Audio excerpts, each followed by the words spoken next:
Okay, can you hear me? You're audible. Perfect. Also start video in a sec. Hopefully still visible. Few eyes in the chat, please.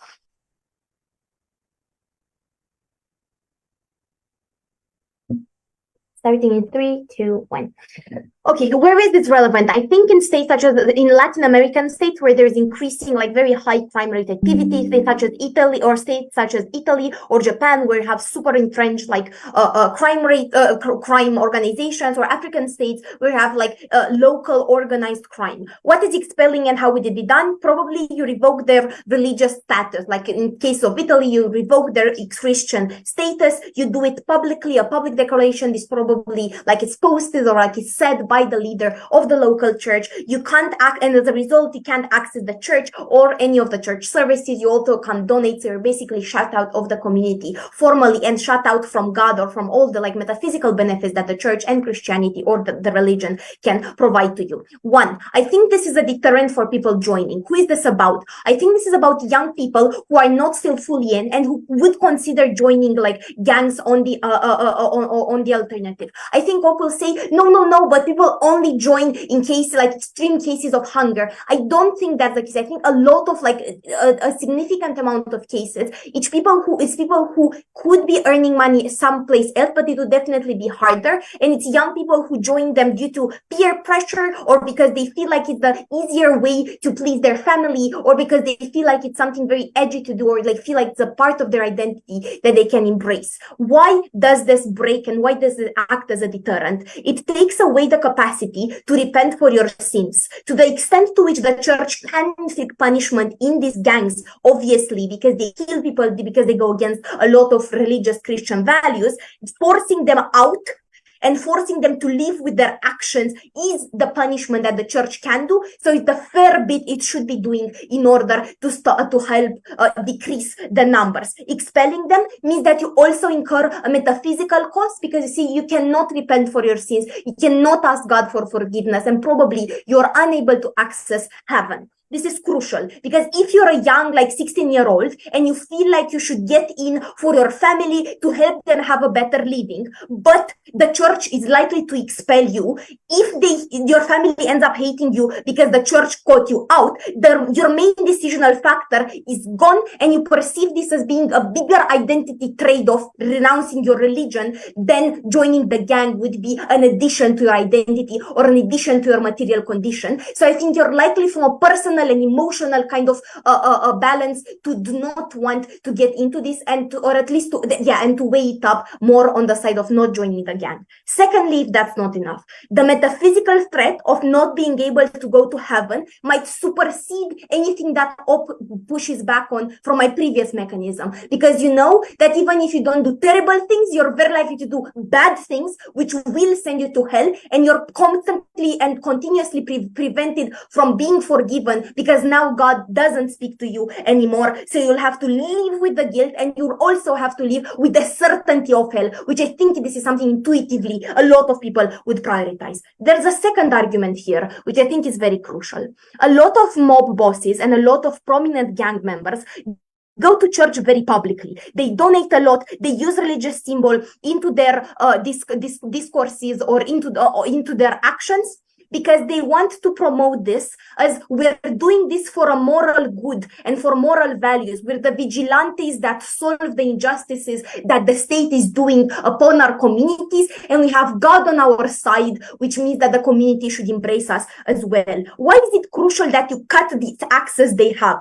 Because they use it in order to access the families, right? To access the families in the communities that see them going to the same church as them day in and day out, and maybe grow softer onto the horrible things that they're doing, or at least see this as they surely know what they're doing. They're talking to God like I am, right? Secondly, they're looked up by children. If children see them in church day in and day out, they're more likely to join, as per my previous argument. Thirdly, they get humanized, right? They're just somebody from your congregation as you are. And fourthly, you're seen as a benefactor. You have money, you give money to the church, so the community softens up, and they instrumentalize this a lot in order to get liked by the community. immorality. They instrumentalize this because they don't want to get ratted out. They don't want communities to collaborate to the police to get them sentenced or trialed. And secondly, because they want to incentivize joining. Why does this changes and why is this the tipping point? One, because the church does a public statement against them. They say they're not part of the community, nor does God endorse their message,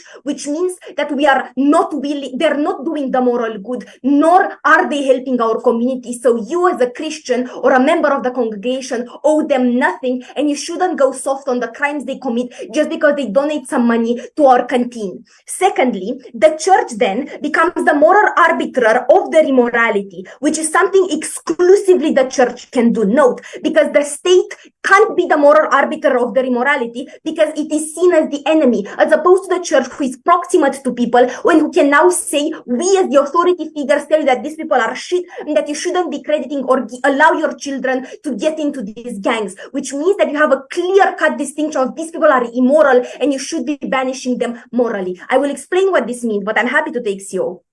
Yeah, if it is the case that these young people have so many alternatives to joining gangs, why is it the case that most of them still put their lives at risk in the status quo and still join? I've gone through this. If you're planning to win on these cases, there are few in numbers and you lose out on all of the other people I've explained don't get in the first place. Why are you more likely to do it? So why is this the tipping point? Op will say it will still be scary for you to confess. You'll be afraid for your safety. Nay. Because if the whole community does a common front against them as a result of being excommunicated, they can protect each other. So there's a feeling of safety because now the community as a whole is against them. Secondly, the numbers stop growing as a deterrent. So even if this impact doesn't accrue in 2 years, it long term is super efficient. It accrues in 5 or 10 years and exponentially so. So you're more brave to confess because you see the numbers decreasing.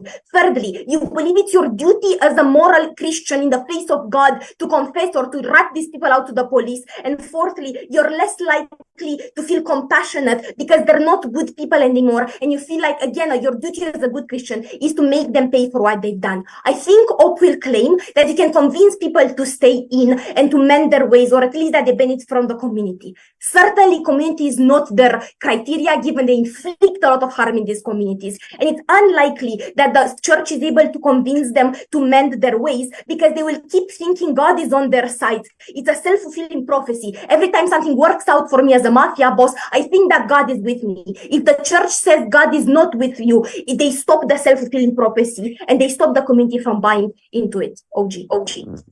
I'd like to thank the speaker for that speech, remind speakers to time themselves and finish before 7:15, and invite the LO to start the case for OO.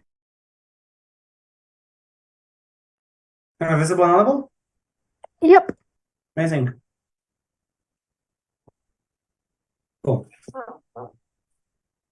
I'll be starting my case in 3, 2, 1. I'm sorry, but this case is absolutely ludicrous. Most gang members are the average rank and file gang member, youth people as OG concedes, not Vito Corleone. Especially in areas that opening government talks about like Latin America. Why do those people join? One, they very often come from disenfranchised communities. They're forced to join these gangs because they're presented with some kind of economic insecurity. They allow them to do things like petty crime and pay them off for that in areas where jobs are scarce. Secondly, even if these are not economically disenfranchised communities, these are very often areas with severe lack of policing. Think areas in El Salvador where barrios in El Salvador, where gangs like Mara Salvatrucha and stuff like that literally own those places. The police doesn't enter there, or the local police officers, deputies, and chiefs are actively being tipped off by the gangs, which means your only way to not get shot and to protect yourself is to have a gun. Thirdly, they often get threatened through these gangs who say you will get a bullet in your head if you don't join, or as opening government themselves conceding prime minister by their families who push them to do that, who fear for their safety, or because they're gang members themselves. Opening government, people don't go and risk being shot because they're edgy. This is a ridiculous claim.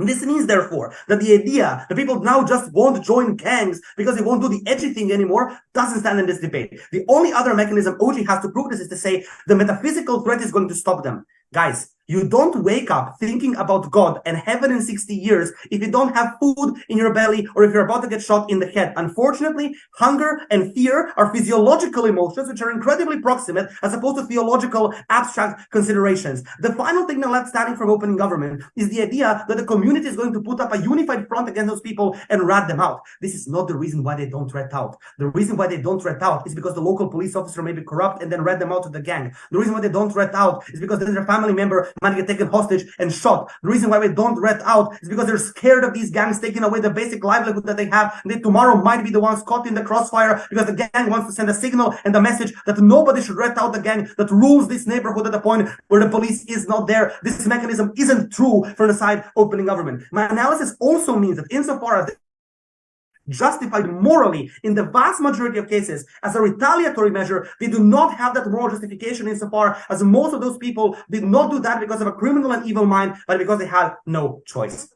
The second thing I want to discuss are the benefits of the church to these individuals and wider society as a corollary. Firstly, the church provides solace. The idea there is some kind of hope in the future despite what you've done. It's a psychological benefit, but probably the least important. The more important one are the narratives that when it is possible, in the best case of open government, to escape those gangs, push you to do so. Narratives that are actively anti-violence. Jesus turning the other cheek. Violence as the path to Satan and sin may lead people to renounce violence. The second type of narrative is the hope for salvation and redemption. God still loves you because you are a son of God, and it is possible to repent within the earthly material world. There is hope that if you change your ways, you might go to heaven, which open government concedes people care about. That's the point where people might try to escape. Where if there is a minimal employment opportunity in the next neighborhood, they might take it. Where they might turn themselves to police, say 3 or 4 years in prison and try to move somewhere else. Maybe collaborate with law enforcement to do the right thing, to repent and to go on the right path. But if you are denouncing them and doing it publicly as open government says, then the narrative you're pushing is they're too far gone, too far into sin that even the house of God doesn't believe in you anymore. This is when you tell them that they're cut off from any redemption. At that point, there is no hope and no sense in taking the metaphysical other path, another road, because you're told it doesn't exist for you anymore because you're too far gone. It also affects how you behave. Note that church members like priests can push you to be less violent, can tell you, I recognize, my son, you are doing this out of necessity, but you will sin if you harm innocents. Do what you must, but try to minimize the damage. But also the idea that if you go to the church, if you sing with these people every weekend, if they're part of your congregation and your flock, you're hesitant to harm them when you don't have to. When you're excommunicated by this church, probably your only source of hope in a life of crime and constant fear, you're frustrated, you're angry, you take it out on other people, and you cause more damage. Lastly, and probably most importantly, churches provide an insane amount of services to people. Stuff like medical clinics, stuff like basic health education, basic literacy, donations, sponsoring meals, connections to other people in the church who maybe know someone in the next city who can lend you a job. These are ways in which people access opportunities that get them away from a life of crime and allow them to leave the gangs. When you push them away from the church, they will not access those things and therefore are more likely to stay within those gangs. But more importantly, and this is third-party harm that they cannot justify even in their best case scenario, their family is less likely to access this as well. Firstly, because of OG's own mechanism. You're publicly denouncing this guy. This family then becomes the symbol, something that has birthed out literally the seed of sin, someone whom even the priest doesn't think he can turn to the right path. This person should not be in our congregation because they are violating its sanctity and its clarity. But secondly, the family itself is probably frustrated at the church, angry at the church. They feel abandoned by it and they don't want to access those services. So even the innocents do not get the services they would otherwise get. Note on weighing, even if they prove all of their benefits, it's still morally illegitimate to prove the third-party harm, but we've also proven why you don't get a benefit and actively flip that. Insofar as you already flip it in opening opposition, closing opposition is going to have to do a lot of hell of weighing in order to win over us in this debate. Before I move on to a very sexy principle argument to engage with the metaphysics coming from Anna's prime minister, I'll take closing government. I thought that they were being held at gunpoint with their families in a room, being forced to stay in the gang, but now the priest tells them, son, don't be violent, and they leave. Pick a characterization. Shaurya, I don't have to pick, because in top rooms, there is nuance. For some people, there is no choice. For people for whom there is choice, the church facilitates that choice. This is very simple, and the judges will understand this. Lastly, I want to comment on metaphysics. We have no evidence that the metaphysical world exists, but absence of evidence is not evidence of absence. There is no degree of probability to conclude that heaven and hell do not exist with any probability. Here's the thing about the impacts of the afterlife. They're infinite and extratemporal. It's either infinity at the side of God or infinity in the fires of Inferno. These impacts, therefore, outweigh every utility in the material world. This means that any slight probability of the metaphysical world existing makes it problematic for you to knowingly deny someone the path to salvation.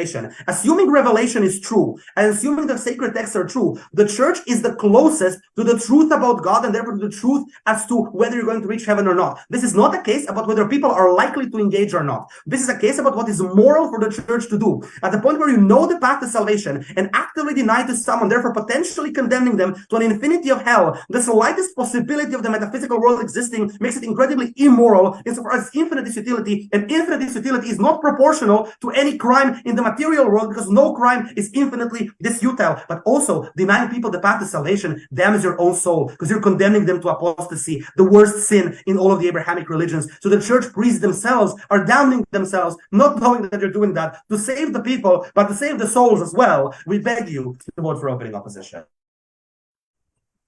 I'd like to thank that speaker for that speech and invite the Deputy Prime Minister to continue the case for OG. Hello, am I audible? You're both audible and visible. Oh. Hello, professional churchgoer here. I think that importantly, if my grandma found out that I was part of a gang and was killing people, she would maybe be okay with it. But if she found out I got excommunicated from the church, I would prefer hell. And I think that this is quite important because what OO tries to do is essentially say nobody gives a shit about the church. This isn't a massive deterrence, but also they're literally going to die at how bad they're going to feel about killing people now that they're out of the church. This is the most contradictory thing that can't be solved by, no, I have nuance. There is no nuance there. Either they do care or they don't. Some people will, some people won't. But the same mechanisms apply for each individual group of people. So firstly, I want to take out a principle because it's very pretty and I really want to interact with it. If it is a sin and it is the worst moral thing to do, to deny somebody the path to salvation, then God is terrible because God decides that at some point after your actions, you're going to be punished. Punishment is not bad within any religion necessarily because it is the natural repercussion of your actions. So does that mean that it is unjust to ever punish somebody because then you send them down a path where they're not going to receive salvation anymore? That obviously is not the case. So the principle doesn't stand. But it also flips it because it says that you have the moral obligation as a religious person and also as the church to punish the people that are going against the word of God, because otherwise you let them continue in sin. So, principle, if you want to debate on that. But let's talk about the realistic things here. Firstly, I want to explain the idea of you are not going to be changed by the fact that you're excommunicated from the church, but also you are more likely on their side to be changed by the narratives of the church telling you you're going to be a good boy and you're going to get salvation eventually, and you're going to get out if you can. Let's take the people who can get out and also are really influenced by the church. In order for OO to win this, they need to prove that hope is more important than fear. And here I'm going to co-opt their mechanisms. If the fear of being shot or your family being threatened is the most primal thing in history and you can't break out of it, then it literally means that the fear of hell or being excommunicated is more important than all of the other narratives that the church is going to give to you. Thus, you should weigh this higher than their argumentation. But even if we believe that hope can somehow help, I think that these people, when they know they're going to get excommunicated by the church, they have two options. They can choose to leave, and this is a perfect opportunity for them to decide it is the time for me to end this, and thus I'm going to, one, because I fear that I'm going to get out of church and that means eternal damnation, but also secondarily because I want to hold on to the hope that as long as I take this one particular action of leaving now, maybe I can repent for all of the things I have done in the past. This also interacts with the ideas that churches can help out, because note, I can't just keep going to the church and parading about how badly it is to be a gang member and how much I want to get out without getting shot in the head. So realistically, benefits that OO is talking about to actually accrue, what you have to do is tell to the people of the church, likely the priest, that you want to get out, which literally means betraying the mafia. If you are at that point, you're already on your way out. This is going to be the tipping point to push you over. This co-opts the mechanism of OO and shows you why the fear is actually going to be important. The only thing that they realistically say is that fear doesn't matter. But note, It does, as per the mechanization of you are afraid of the police or you are afraid of getting threatened. So I think you are more likely to be afraid of hell if you're a religious person. So for that category of people, this is what is going to happen. But for the people that don't care and they generally don't give a shit about the church, all of their mechanization and their argumentation also doesn't work, because I don't get any solace and I don't get any benefit out of the church. So yes, this is restricted on the number of people who actually care about their church and care about their congregation, but I think it can even be expanded upon on all the people that care about their families. And this is quite crucial, because they say that it is immoral to punish people because they didn't opt into this. But when they choose to remain in the gang, even when they're betraying their families, and they can't justify it and rationalize it as I'm trying to get money in order to save my family, I'm trying to protect them, that is the moment that this is a rational decision that can be actively punished by being excommunicated from the church. This happens the moment that you are going to be kicked out, you're aware of this, and you still choose to be part of the gang. Note, the motion says active members, or what's the exact, current gang members. This means that if I leave, I'm not getting excommunicated. I'm not being punished for my mistakes. So when this applies, it means I can just leave and I can repay for my sins, thus giving the opportunity for them to be out. Now, let's analyze the impacts here. Firstly, whether or not you're likely to rat people out. I already flipped most of OO analysis here by telling you why fear is not going to be the most important thing. But note, there is prior resentment for what you have done or what other people have made you do, which means that it is justified for you to try to rat them out as long as you don't believe that they are fighting the good fight or they are the only way to go about it. Secondarily, you are likely to take the perception of who these people are and make that into your mental calculus. So if you believe that they are still good people, you are less likely to rat them out. And even if OO or CO tries to prove that you're still afraid of them, I think you're more likely that somebody in the village is going to rat them out for 3 reasons. 1, you feel protected by numbers. The moment that this is a massive thing that has happened in your village, you feel like anyone could have done it, so they don't know that it's you necessarily. Secondly, you know that the church leaders have more of a target on their back than you do, which means that you also feel protected that they're going to go after them first, so maybe you have some time to escape or you can just leave. Thirdly, you fear that at some point you're going to have a worse scenario than you currently are in, so you see this as the massive opportunity for you as the tides are shifting. Even if nobody rats them out and this takes the best case of op, I feel like either the leaders or the people in the mafia are going to feel like somebody might rat them out, which forces them to become more cautious. That means that they're going to be less actions on the streets than before. There was no POI, I'm sorry. So there were less actions than before. You also are likely to be more covert. This limits the amount of crime you can actually do. It's 614. This limits the amount of time you can actually invest into crime doing. This is crucial because it does prove to you a marginal reduction in crime. What this means is that 1, these people are likely to be the vulnerable ones in the proximity of the mobs, thus being the ones that are more protected from crime. So any marginal utility of them not having as much crime in their community is crucial. Secondly, this is actually a long-term ramifications. 1, because you experience this crime very often, you're likely to have petty theft or people getting into your house and stealing your stuff very frequently. If you reduce that, on the long term, it accumulates. But secondly, the people in the mob lose the ability to increase crime over time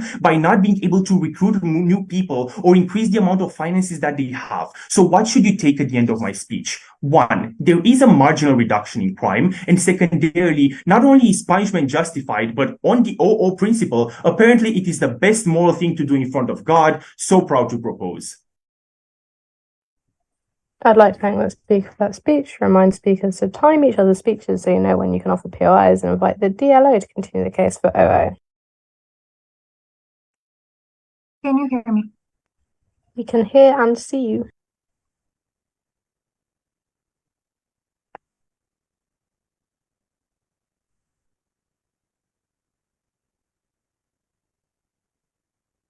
Okay.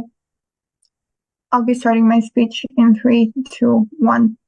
Firstly, let's clarify something. I'm pretty sure that we are all experienced debaters enough to know that people are not, monolith, and that people are different and nuanced and stuff like this. But I have to be nuanced about it. So there are multiple types of people who are joining gangs and who are current members and stuff like this.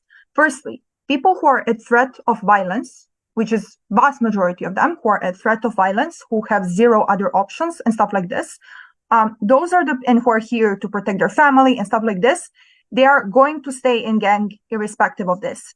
So you are not deterring most of the people from leaving a gang. The only thing that you are doing essentially is making them feel horrible about themselves and making them feel like their soul is not worth saving, that they have been abandoned by the only thing that was giving them hope in their life, which allows them to retaliate even more. Because like, if you can rob someone, why wouldn't you just, rob them and, hurt them as much as possible? Because there is no point for your soul. There is no point for morality or for anything, because you are a lost cause. This is the comparative that is happening on their side of the house. These people are not going to leave gangs. They're going to stay, and they're just going to be horrible. But secondly, even if there are other types of people who are in the gang because this is something that is most convenient to them, but there is some kind of chance for them to be able to save themselves. What do I mean by this? These are the people who are not at proximate danger, but are here because this is they're illiterate, for example, and this is the most convenient way for them to get money. These people, if they have access to churches' facilities, such as very often churches in these areas are the only ones who are offering, proper literacy, education, and all these sorts of things. These are the only places where you're able to get education, where you're able to get some kind of, food in order to not die, and shelter to sleep at, so you don't have to sleep at your, gang lord houses and all these sorts of things instead of on the street. These are the people who actually have a chance to escape, and you're denying these people these possibilities. This is also negative comparative on your side. I want to deal more with what opening government tells us. First, I want to deal with ratting out and, the perception of gang lords and all these sorts of things. Firstly, I would like to posit that even in the absence of church, even if church rejects them, there is still going to be a vastly positive perception of these people. The reason for this is that in vast majority of cases, these gang lords are often substituting welfare of the state. Like, for example, Pablo Escobar was literally building schools and welfare systems, and this is why everyone loved him and stuff like this. So I would argue that this is largely symmetric, right? But secondly, even if this is true, I don't think that this is not properly engaging with Tin's response, which is that you're literally scared to rat them out because they're so infiltrated, with the police and all these sorts of things. And then they say, but like when people are massively going to be, reporting on these sorts of things, then you are going to feel more comfortable with ratting them out. The problem is that no one is comfortable enough to be the first person to do this, because you are going to put the target on your back. You're going to be putting the target on your daughter, on your family, and all these sorts of things, which means that their mechanism of massive amounts of people, responding and all these sorts of things is not happening. But secondly, Tin doesn't say that, people don't think about God. But it's just not your most proximate and primary thing that you are thinking about. When you are hungry, you are thinking about how much your stomach is in pain. When you are scared, you are thinking about how you are going to die tomorrow, how your daughter is going to die tomorrow, and all these kinds of things. So, and secondly, I want to talk about what kind of influence can church have on the people who are part of the gang. And this is Wayne, because this is most of the people we are talking about, because majority of people who are in the gang are here because they have to be. They don't like it. They're here because they have to be. These are the most, I think, important people. And what is the comparative? You can be a member of a gang, but you don't have to do as much damage. For example, you may just have to rob people or deal drugs or whatever. But there is a difference between robbing a woman, just taking her money, or robbing her and assaulting her and, doing some damage and stuff like this. The comparative on our side of the house is you still believe that God loves you. You still believe that there is chance for your soul to be redeemed. And the only things that you are doing that are harmful for the society are the things that you have to do because you were forced to do it. But if you see a woman that went to church with you, if you see another human being that your, priest was preaching about at, the lecture and all these sorts of things, you are going to feel empathy, you're going to feel sorry. And now, this is not a, massive comparative, as in we are removing people from gang and purging Latin America from gangs and all these sorts of things. But if you are that woman that is getting robbed and being spared of assault and getting harmed and all these sorts of things, this is a massive impact. Even if we prove this on a marginal scale, you should be weighing this massively in this debate. But next, churches that have more, money and all these sorts of things is incredibly important impact. Why is this so? Because this is what Anna says. Very often churches are funded by, these dons and lords and all these sorts of things. Insofar as they do not prove the harm of this, which is rating out, Pablo Escobar and all these sorts of things, they do not prove harm of this, but there is a huge impact of this. Churches that have money that can give it to people who are in need. This is a huge impact which you are going to lose, and this is a third-party harm that is going to happen. I would like to take closing right now. So just to defend opening government also, right? Like before you join the church, no one's holding a gun to your head. So OG shows why you wouldn't join it in the first place. And you don't address the actual nuance of the OG. So like, listen to women, I'm also listening to you. So you joined the church because you joined the church because you're religious or whatever. So I'm not sure I understand the point of this POI. But basically, what I'm trying to say is that when you are excluding people in the society who are the richest, literally Pablo Escobar was the one who was substituting welfare because he had more money than the fucking state. And when you have these places that are very poor and all these sorts of things, it is very problematic that you are losing people who are the richest. And what the churches are essentially doing with this money is that they're building shelters for the poor. They're, providing educational services. They're providing babysitting services for single mothers who have to go to work. They're creating soups to give to the people who are hungry and all these sorts of things. This is a harm that is going to happen certainly and on a massive scale because these people are rich as fuck and they are doing this in order to wash, their image and all these sorts of things. Insofar as no one is going to solve gang violence with churches and all these sorts of things, the unique benefits that you are getting on our side of the house is you have people who are less violent, more sympathetic, some people who are able to escape, and you also have churches that are much stronger, that are better able to help the people. These are massive improvements for these people's lives, both for us. I'd like to thank that speaker for that speech and top half as a whole, and invite the member of government to start the case for CG. Hi, am I clearly audible? You are audible and visible. All right, I'll take opening opposition, at least once. Preferably by voice around the 5th minute, but chat is okay, but I might not see it. Actually, just only voice, please. Okay, starting my speech in 3, 2, 1.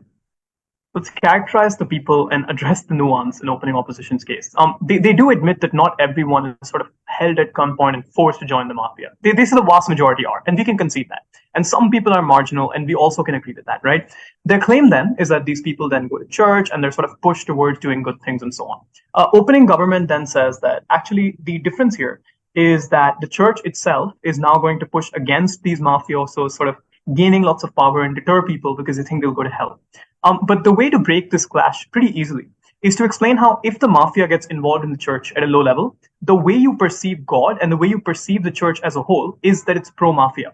And note that OG says that there's gang leaders that become role models and so on, and they do explain this reasonably well. But the reasonable case of this is the marginal areas where the gangs aren't very strong. And let me explain why this is relevant. If the gangs completely run the territory, then this motion is not feasible. If you kick out the gang members, you kick out a large amount of them, and then you get shot, or for example, you get completely destroyed and then a new church is rebuilt. So I don't really see the impact here. But if it's a place with absolutely no organized crime, it does say high organized crime rates, then of course, presumably this debate is relevant. This is about high organized crime rates, which is 2 to 3%, which is on the margin, the moderate areas, because crime tends to be localized, right? You get to recruit people close by, and you need to know people you trust. And of course, your actual operations are often physical, and hence those people need to be right next to you so you can get to them. Different legislations often make it difficult to then kill someone in a different state where you might not know the police. So these marginal areas are where high organized crime rates are rising. And at that point, it's very easy for them to expand their services. So the closing government claim is a much more detailed explanation of why churches become the single focus point of recruiting a huge amount of people into this crime wave, and how the only way to defend it is to expel these members as soon as they come in. And I'll wait while I give my extension. So first of all, why exactly are churches the deciding factor in these moderate areas where the high organized crime is sort of slowly seeping into civil life? The first thing is, like opening government and opening opposition, you can see it's important to your community, it's important to your self-identity. But they don't explain the implications of this, because O is correct in the sense that you also need to get money and you also need to get jobs and so on. The thing is, unfortunately, in poorer areas, it's very unlikely you have institutions to support that for you because your tax revenue is low, you don't matter as a voter. So often, churches are a way to get people to come together without money, and that means your connections, the way you make jobs in the first place, you find opportunities for employment, the way you learn anything comes from churches. OO even concedes this with their mechanization. It's often education. It's often ways for you to actually get an opportunity to get a degree or scholarship. It's someone who supports you when you're suffering because your mother is in the hospital and you need funding. But second of all, it's also important because, like everyone says, it determines your self-identity. But third of all, it's important because it's a source of protection in the sense that it's seen as a safe space to get away from places which are dangerous, which presumably, the way to then sort of clarify this is either the mafia members are heavily regulated in a way that they don't feel unsafe, in which case I'm going to explain why that won't last, or the church then doesn't actually accept people who are scared of the mafia, victims or people who feel like they can't be there. How would a police officer sit right next to a gang member who they know has killed an innocent person? And that's the thing. Even though OO says you might assault people less, you still have to assault them because that's part of your job. You can't fear, like put people's, you can't put fear into someone's heart and then ask them to pay you money if you're for a protection racket, unless you actually break some bones or actually start robbing people in a way that makes them dangerous, it's like scared of you enough that they give it up immediately.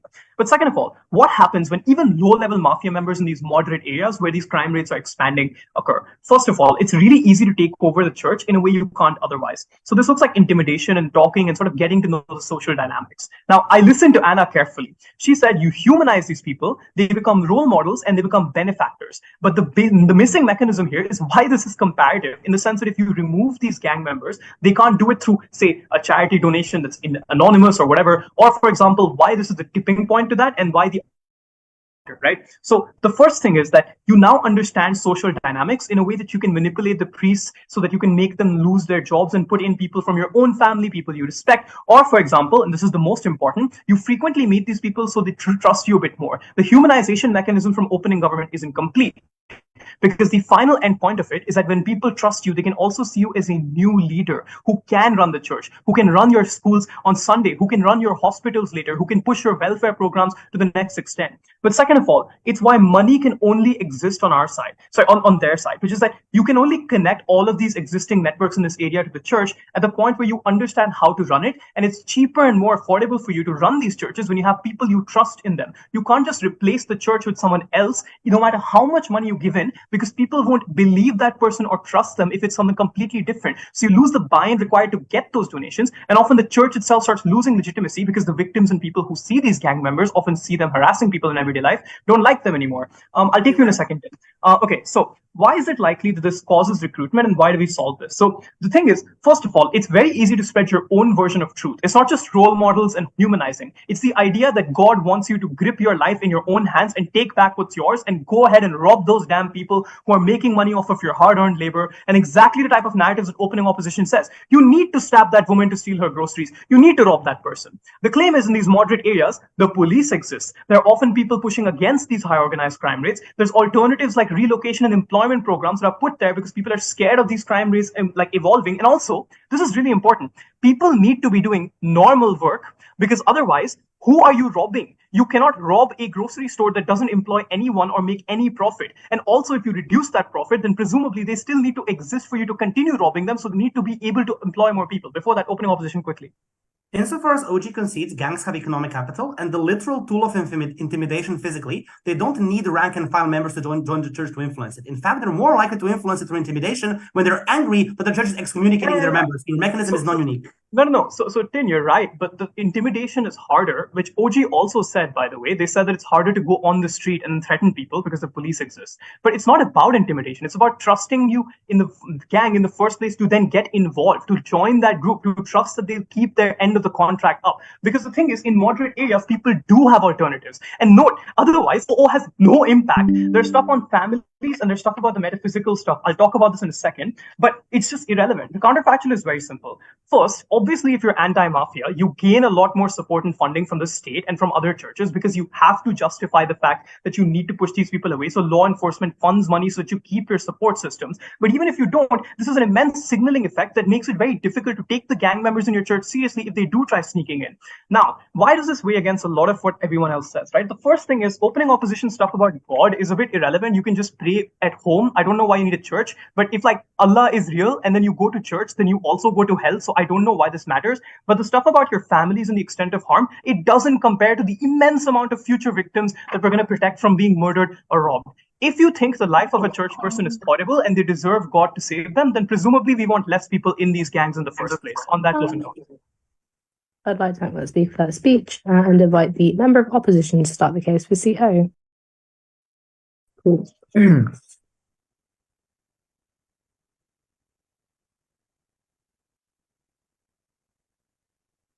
OO spends a lot of their time talking about how this impacts individual gang members, and unfortunately they spend far too little time talking about how this impacts the church as a whole and the resources that it has at its command, and that is where closing opposition is going to come in. The main extension that we're going to bring you from CO is that this basically fucks over the church irreparably in the majority of instances. There are two prongs to this argument. The first is that the gang will retaliate violently, and the second one is that the gang is important in maintaining that church in many of these communities. Prong number one, why the gang will retaliate in bad ways. There are three reasons why.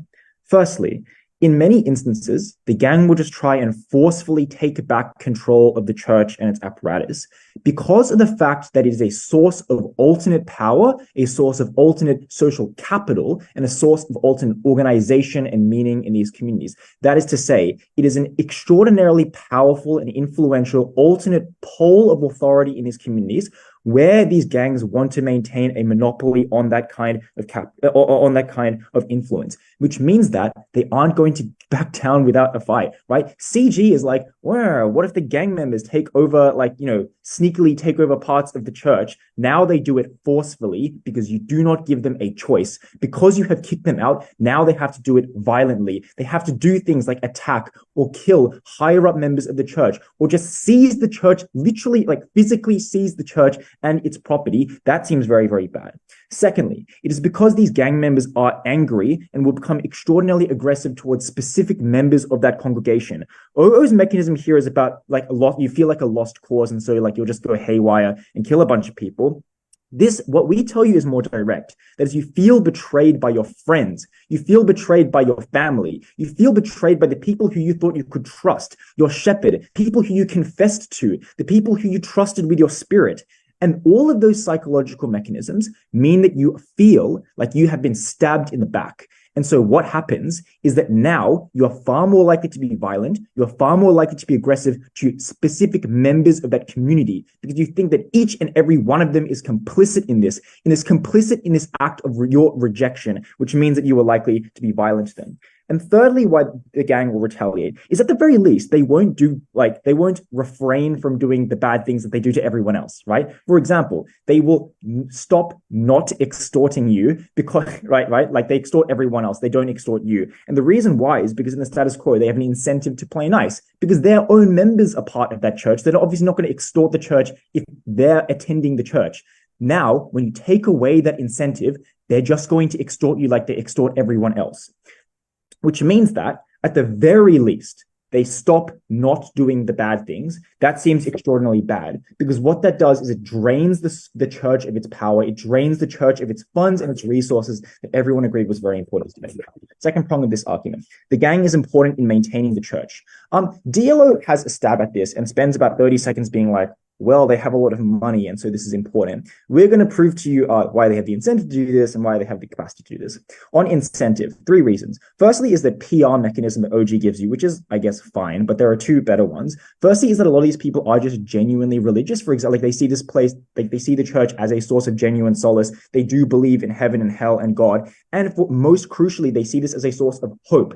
Down the line, they see this as a way of getting forgiven for their sins and stuff like that because they feel so guilty about the things that they have done. But secondly, because they have friends and family in this church, because it's a source of community that is extraordinarily important to them, which means that they are likely to support doing things like funneling gang funds into supporting the church.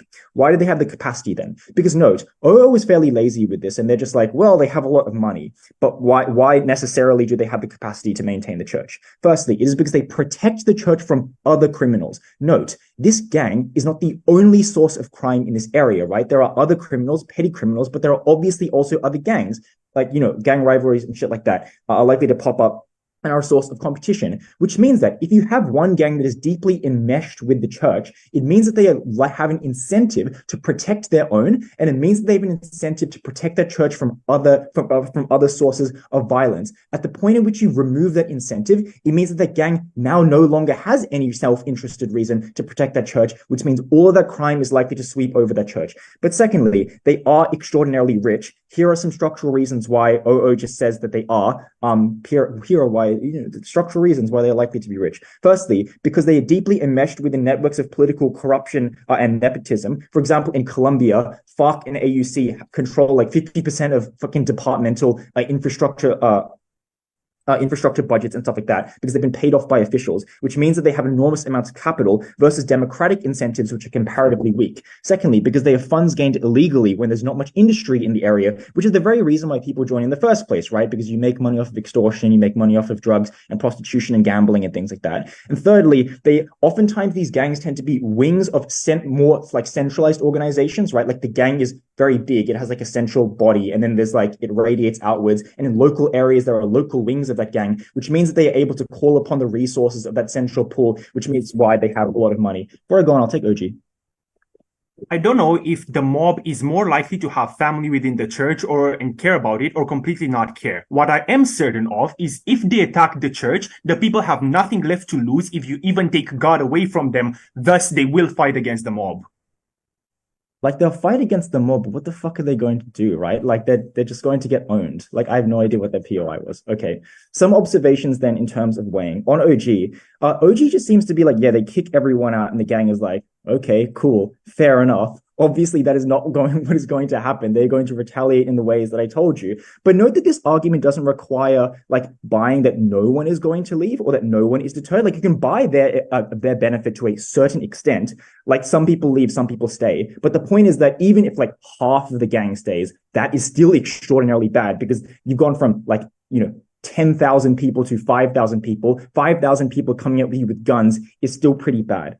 On OO, we beat them in terms of scale. We actually prove the incentive and capacity analysis, which is missing from OO, and we give you a whole other section of the argument as well, which is why, on balance, we prove to you more strongly and more directly than OO why this is necessary for the maintenance and the protection of the church, which means that we amplify the benefits they prove on individuals for everyone. If you believe that the church is important because it gives people, for example, a source of meaning, or, for example, services like literacy and food, or infrastructure and protection from bad social ills, we magnify that to everyone, which means we probably meet Tin's challenge of weighing the hell out of debate. See you.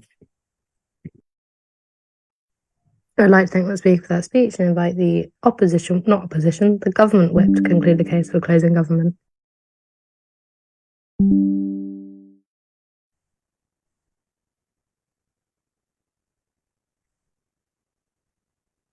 I'm audible. You are audible and visible. Yes.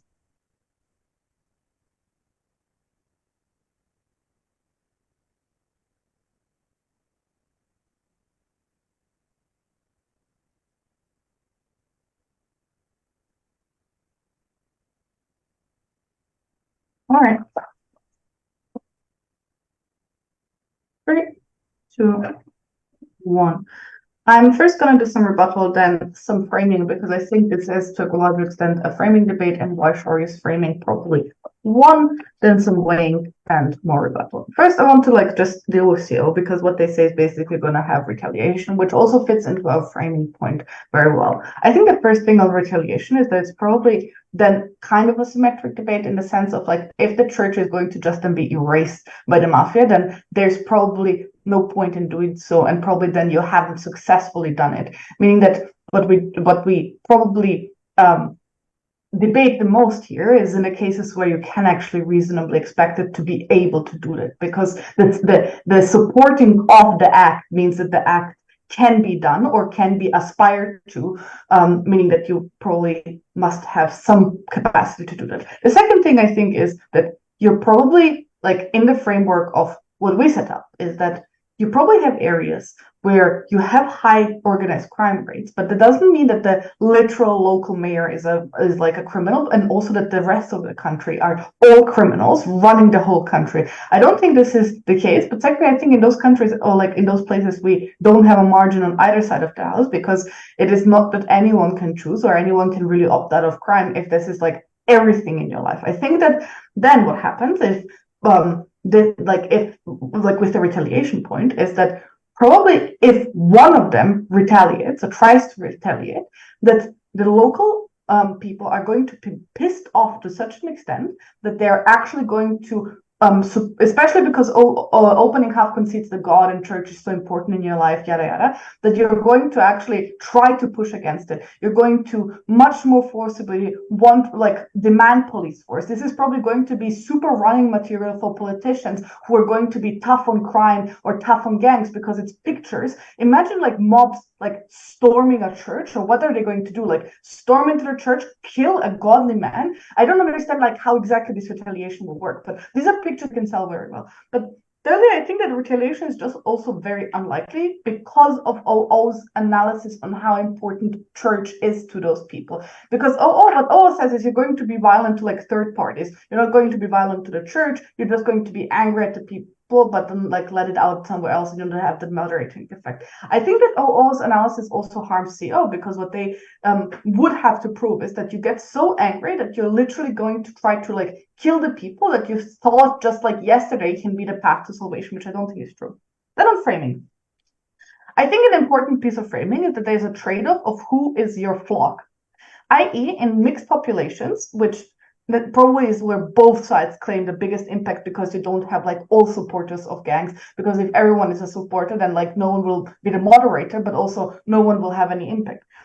It means that you have some mixed population. This means that often people mix, and also like they go to either the churches they've been gone to when they were young, or that they go to like where they like the priest, etc. At the moment where people who have joined a gang or high crime or organized crime join the church, it means that it's mutually exclusive with other people joining, either victims or like family of victims, friends of victims from organized crime, or people who are just afraid of the idea or like think that it's immoral to go with this person to church. This means that you have to choose at this point who you give all those benefits to that OO claims, like resources, salvation, etc. Do you give it to people who are not part of it, or do you give it to people who are part of organized crime? The second thing on framing, I think, which is really important that comes out in Shaurya's speech, is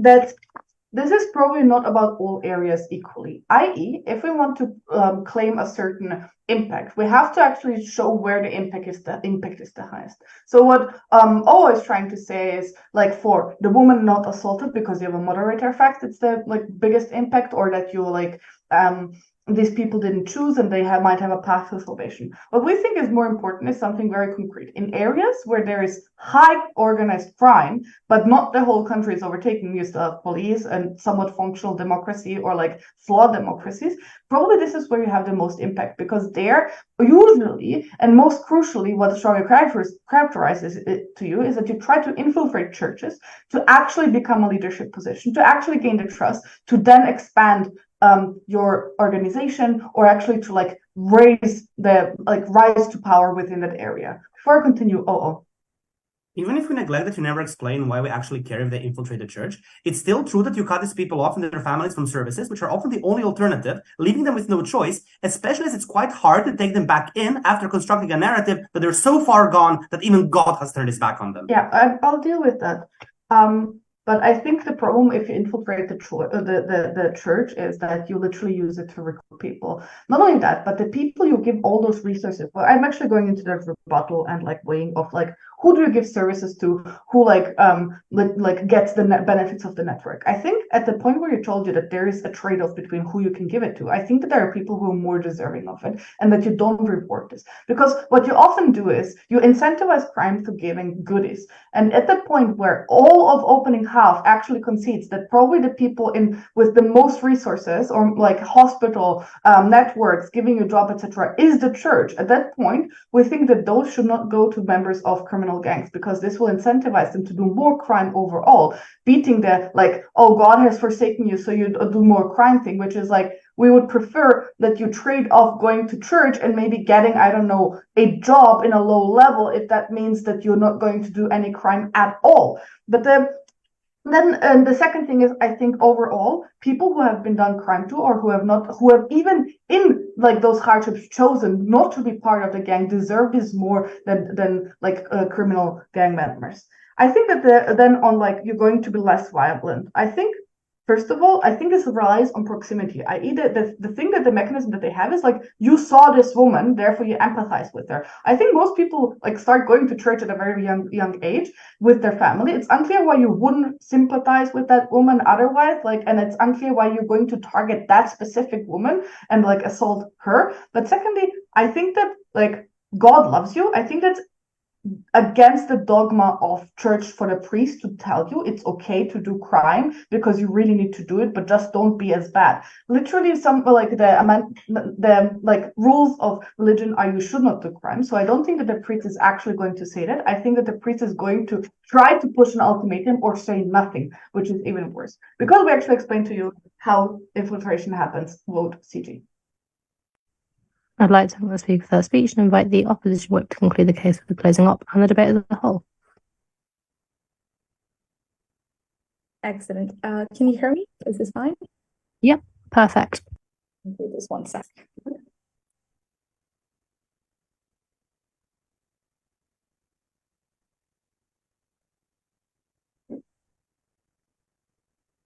CG, OG, and then OO. 3 things on CG. The first is just like their extension about how gangs recruit from the church benches. I have a few responses here. Number 1, guys, their only mechanism for this is that gangs recruit from there because a lot of people go there. And so it's like a focal point for the people in the community. Guys, a lot of people are everywhere, like literally in the local market, in the local bar, presumably, because you tend to recruit like men who also tend to drink in a lot of these places, right? Like there's a lot of places where you're going to find the same load of people, your target audience to recruit from. I just don't think you need to go to the church in order to get there. But also second response here, like when is that actually going to happen? Like notice how ludicrous that is for how the status quo actually work. People go to the church, hear the priest talk, then gather in the garden of the church at the end of it. If someone goes there with an ad of like, hey guys, join our organized crime gang, they're going to be spotted out, and they don't want to do that even in the status quo because they don't want to get ratted out to like literally anyone else or the police or risk their like privacy or security. Like that's just not how it works. But also thirdly, just to deal with this extension towards the end, I'm happy to like trade it off. Like fine, they're gonna get 1 or 2 extra member, like the church recruits that they're gonna join to their gang, like in every particular Sunday. I don't care that much, given all of the harms that Aidan proves to you. I don't care, no thank you, if the gang has 1 or 2 extra tiny guys on the ground that do 1 or 2 extra crimes per like year. That it is irrelevant in as much as you open up the scope for so much violence that Aidan talks to you about. The second thing they say is their response to like retaliation, which is literally local people will be pissed off and demand the police force. I have 2 responses here. Number 1, they can be pissed off. That does not show why they have the capacity to act on that being pissed off. They're likely going to die being pissed off because they often don't have like the tactical expertise, the military weapons, and all of those stuff to actually fight the gangs. But secondly, what politicians, like what is this? These areas are like these because they're heavily disenfranchised, because politicians don't care about them, because most of the people in those areas tend not to vote or tend not to be engaged with the political system in the first place. These areas are not places where politicians go and trail their campaigns. Any point on the church having the capacity to stand up to gangs needs solid mechanisms to prove it. And using like debating words like politically relevant for politicians or demanding salvations isn't a mechanism to prove that they have capacity to act on this.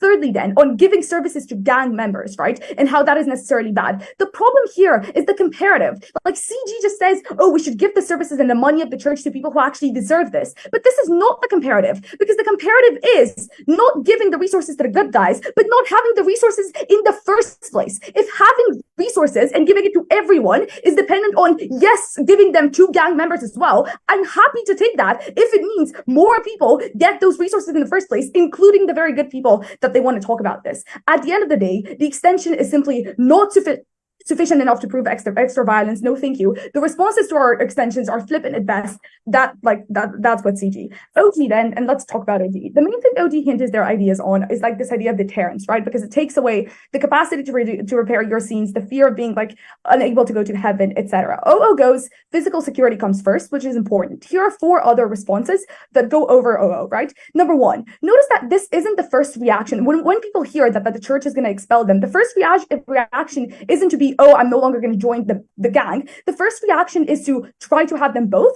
because recognize that we have like human limitations where when we're forced with trade-offs, we want to have our cake and eat it too. But crucially, they're going to get more violent and more secretive at the way they do crime, which is just going to make it worse. It's not going to mean that you're going to have this massive exodus from gangs the way OG tries to portray this. But also, secondly, I don't think you're going to be as estranged. I think what you're likely going to be estranged from is the very people that pushed you out, the very people of the church whom you're likely going to spread a lot of bad rhetoric against, and you're going to try to get other people on your side. But also, thirdly, and this is important, you can rationalize your position by seeing yourself as a martyr. If the church kicks you out of the church because you have to sustain a living, you don't think, oh, I'm being really bad for being part of a gang. You think I'm being punished for trying to stay alive, right? And that allows you to rationalize yourself from a religious perspective as someone who is a martyr. But fourthly, they can create a spiritual connection with the gang leader, right? Because they can rationalize this by saying he's actually the one sent by God because he's the one that didn't turn his back on me, right? Like these church people are just like some crazy people that want to expel me. That's not actually God's reflection on earth, someone else's. This means that they create far stronger vertical ties with the people that are the gang leaders themselves, which is potentially incredibly more dangerous than having these people not be radicalized or not be like fully radicalized to the extent that it's going to happen on their side of the house. What this does is, number 1, notice that this applies to like the agent we're talking about. Like, it's not about the religious fanatics who are going to stay in the church regardless. It's about the people who are now likely to come closer to the gang because now they look for the gang for the spiritual connections that the church has stripped them away of. But also this washes out a lot of OG's impact, no thank you not now, which all hinge on deterrence